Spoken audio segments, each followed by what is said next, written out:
Prestige, automobile et collection, roulez élégance avec Crooner. Bonjour, je suis Jean-Jacques Sangoire, je suis secrétaire de l'association Vincennes en Ancienne qui organise la traversée de Paris et c'est pour Radio Crooner, Gentleman Drivers. Alors j'imagine des milliers de voitures, des centaines de voitures? On frôle le millier puisqu'il y avait 800 voitures d'inscrites à cette traversée. Est-ce que c'est une idée de ma part, une idée peut-être préconçue, mais j'ai l'impression que la voiture ancienne a de plus en plus de succès dans un monde où on nous interdit tout petit à petit, c'est ça? Alors, la voiture ancienne a beaucoup de succès puisqu'effectivement il y a toujours le facteur nostalgie, c'est la voiture pour les gens qui sont un petit peu, qui sont pas les perdreaux de l'année, la voiture de leur enfance souvent.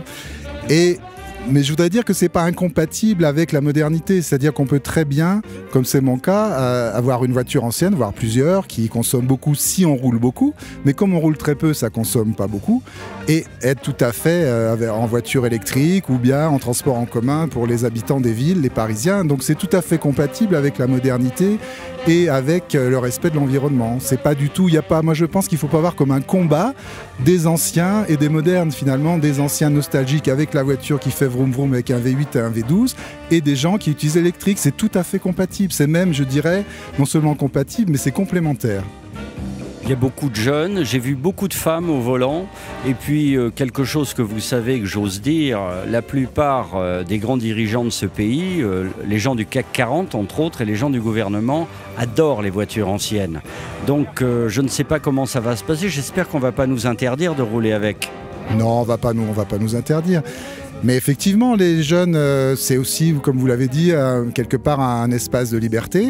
Et effectivement, les belles choses, les femmes sont aussi sensibles comme les hommes aux belles choses. Et les voitures anciennes peuvent être considérées comme de beaux objets, voire certaines comme des œuvres d'art, et par leur rareté aussi.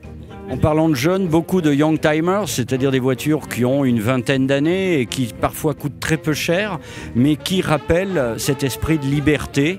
Les voitures aujourd'hui sont des smartphones, celles-là fonctionnent encore normalement. C'est ça qui plaît aux jeunes ? Oui, alors c'est aussi, je pense que c'est aussi leur jeunesse à eux. C'était l'époque des 205 GTI, des Golf GTI. Et effectivement, on peut dire que ce sont les dernières voitures qui ressemblaient encore à des voitures et qui effectivement, maintenant, c'est pas incompatible, je le répète, ce sont des voitures, c'est utilitaire. Moi, quand je me déplace, que je fais un grand voyage, j'aime bien avoir une voiture qui soit confortable, qui consomme peu, qui soit climatisée, qui aille vite, et voilà, enfin qui aille vite, dans le respect des limitations de vitesse, mais où on ne soit pas obligé de s'arrêter tous les 3 km parce qu'on tombe en panne. Non, c'est pas vrai, avec les voitures anciennes, on tombe jamais en panne.